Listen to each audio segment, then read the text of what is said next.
بسم اللہ الرحمن الرحیم۔ السلام علیکم رحمۃ اللہ وبرکاتہ۔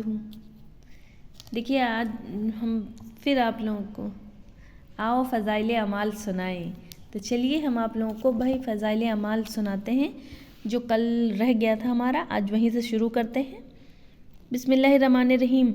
حضرت سری سکتی رحمۃ اللہ علیہ ایک عورت کا حال بیان فرماتے ہیں کہ جب وہ تہجد کی نماز کو کھڑی ہوتی تو کہتی ہے، اللہ ابلیس بھی تیرا بندہ ہے، اس کی پیشانی بھی تیرے قبضے میں ہے، وہ مجھے دیکھتا ہے اور میں اسے نہیں دیکھ سکتی، تو اسے دیکھتا ہے اور اس کے سارے کاموں پر قادر ہے اور وہ تیرے کسی کام پر بھی قدرت نہیں رکھتا۔ اے اللہ اگر وہ میری برائی چاہے تو اس کو دفع کر، اور وہ میرے ساتھ مکر کرے تو اس کے مکر کا انتقام لے۔ میں اس کے شر سے تیری پناہ مانگتی ہوں اور تیری مدد سے اس کو ڈھکیلتی ہوں۔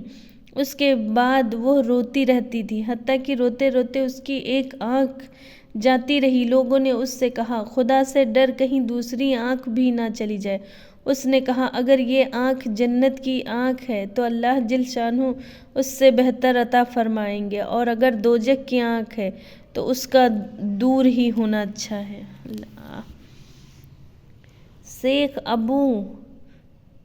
ابو عبداللہ ضلع رحمۃ اللہ علیہ فرماتے ہیں کہ ایک دن میری والدہ نے میرے والد سے مچھلی کی فرمائش کی۔ والد صاحب بازار تشریف لے گئے، میں بھی ساتھ تھا۔ مچھلی خریدی، گھر تک لانے کے واسطے مزدور کی تلاش تھی کہ ایک نوعمر لڑکا جو پاس ہی کھڑا تھا کہنے لگا، چچا جان اسے اٹھانے کے واسطے مزدور چاہیے؟ کہا ہاں۔ اس لڑکے نے اپنے سر پر اٹھا لی اور ہمارے ساتھ چل دیا۔ راستے میں اس نے اذان کی آواز سنی، کہنے لگا، اللہ کے منادی نے بلایا ہے، مجھے وضو بھی کرنا ہے، نماز کے بعد لے جا سکوں گا، آپ کا دل چاہے انتظار کر لیجئے ورنہ اپنی مچھلی لے لیجئے۔ یہ کہہ کر مچھلی رکھ کر چلا گیا۔ میرے والد صاحب کو خیال آیا کہ یہ مزدور لڑکا تو ایسا کرے، ہمیں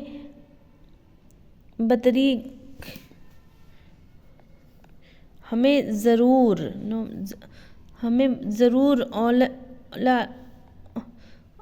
اللہ پر بھروسہ کرنا چاہیے۔ یہ سوچ کر وہ بھی مچھلی رکھ کر مسجد میں چلے گئے۔ نماز سے فارغ ہو کر ہم سب آئے تو مچھلی اسی طرح رکھی ہوئی تھی۔ اس لڑکے نے اٹھا کر ہمارے گھر پہنچا دی۔ گھر جا کر والد نے یہ عجیب قصہ والدہ کو سنایا۔ انہوں نے فرمایا کہ اس کو روک لو، وہ بھی مچھلی کھا کر جائے۔ اس سے کہا گیا، اس نے جواب دیا کہ میرا تو روزہ ہے۔ والد نے اصرار کیا کہ شام کے وقت یہیں آ کر افطار کرے۔ لڑکے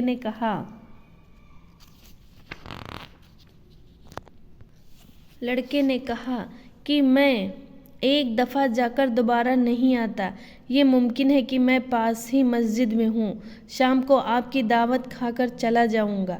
یہ کہہ کر وہ قریب ہی مسجد میں چلا گیا۔ شام کو بعد مغرب آیا، کھانا کھایا اور کھانے سے فراغت پر اس کو تخلیہ کی جگہ بتا دی۔ ہمارے قریب ہی ایک اپاہج عورت رہا کرتی تھی۔ ہم نے دیکھا کہ وہ بالکل اچھی تندرست آ رہی ہے۔ ہم نے اس سے پوچھا کہ تو کس طرح اچھی ہو گئی؟ کہا، میں نے اس مہمان کے طفیل سے اللہ سے دعا کی تھی کہ یا اللہ اس کی برکت سے مجھے اچھا کر دے، میں فوراً اچھی ہو گئی۔ اس کے بعد جب ہم اس کے تخلیہ کی جگہ اس کو دیکھنے گئے تو دیکھا دروازہ بند ہے اور اس مزدور کا کہیں پتہ نہیں۔ ایک بزرگ کا قصہ لکھا ہے۔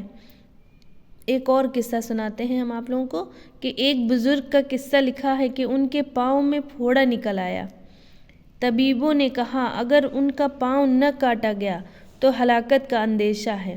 ان کی والدہ نے کہا، ابھی ٹھہر جاؤ، جب یہ نماز کی نیت باندھ لیں تو کاٹ لینا۔ چنانچہ ایسا ہی کیا گیا، ان کو خبر بھی نہ ہوئی۔ ابو عامر رحمۃ اللہ علیہ کہتے ہیں کہ میں نے ایک باندی دیکھی جو بہت کم داموں میں فروخت ہو رہی تھی۔ جو نہایت دبلی پتلی تھی، اس کا پیٹ کمر سے لگ رہا تھا، بال بکھرے ہوئے تھے۔ میں نے اس پر رحم کھا کر اس کو خرید لیا۔ اس سے کہا کہ ہمارے ساتھ بازار چل، رمضان المبارک کے واسطے کچھ ضروری سامان خرید لیں۔ کہنے لگیں اللہ کا شکر ہے جس نے میرے واسطے سارے مہینے یکساں کر دیے۔ وہ ہمیشہ دن کو روزہ رکھتی، رات بھر نماز پڑھتی۔ جب عید قریب آئی تو میں نے اس سے کہا کہ کل صبح بازار چلیں گے، تو بھی ساتھ چلنا، عید کے واسطے ضروری کچھ سامان خرید لیں گے۔ کہنے لگی میرے آقا تم تو دنیا میں بہت ہی مشغول ہو۔ پھر اندر گئی اور نماز میں مشغول ہو گئی اور اطمینان سے ایک ایک آیت مزے لے لے کر پڑھتی رہی، حتیٰ کہ اس آیت پر پہنچی وَيُسْقَىٰ مِن مَاءٍ صَدِيدٍ، سورہ ابراہیم۔ اس آیت کو بار بار پڑھتی رہی اور ایک چیخ مار کر اس دنیا سے رخصت ہو گئی۔ اللہ، یہ ہیں اللہ کے نیک بندے، اللہ کی عبادت کرنے والے بندے۔ رب العالمین تو مددگار ہے۔ ایک سید صاحب کا قصہ لکھا ہے کہ 12 دن تک ایک ہی وضو سے نمازیں پڑھیں اور 15 برس مسلسل لیٹنے کی نوبت نہیں آئی۔ کئی دن ایسے گزر جاتے کہ کوئی چیز چکھنے کی نوبت نہ آتی تھی۔ اے اللہ، تو جیسے اپنے نیک بندے بنائے ہیں میرے اللہ، تیری عبادت، صرف تیری عبادت کرتے ہیں، صرف تجھ سے محبت کرتے ہیں۔ اللہ تو ہمیں بھی اپنے نیک بندوں میں شامل کر لے۔ اے اللہ تو سارے امت محمدیہ کو نیک راستے پر چلنے کی توفیق عطا فرما۔ میرے پیارے اللہ، ہر مسلمان بندے کی مدد فرما یا رسول اللہ، یا رسول اللہ، یا رسول اللہ۔ اللہم صلی علی محمد وعلی آل محمد وبارک وسلم۔ اللہم صلی علی محمد وعلی آل محمد وبارک وسلم۔ اہل مجاہد لوگوں میں اس قسم کے واقعات بہت کثرت سے ملتے ہیں۔ ان حضرات کی اب یہاں تک پڑھا ہے، یہاں سے ہم کل سنائیں گے آپ لوگوں کو انشاءاللہ۔ تو ہم پھر آپ کے لیے لے کے آئیں گے انشاءاللہ فضائل اعمال سنانے آپ کو انشاءاللہ۔ تو چلیے پھر ملیں گے انشاءاللہ۔ فی امان اللہ۔ السلام علیکم رحمۃ اللہ وبرکاتہ۔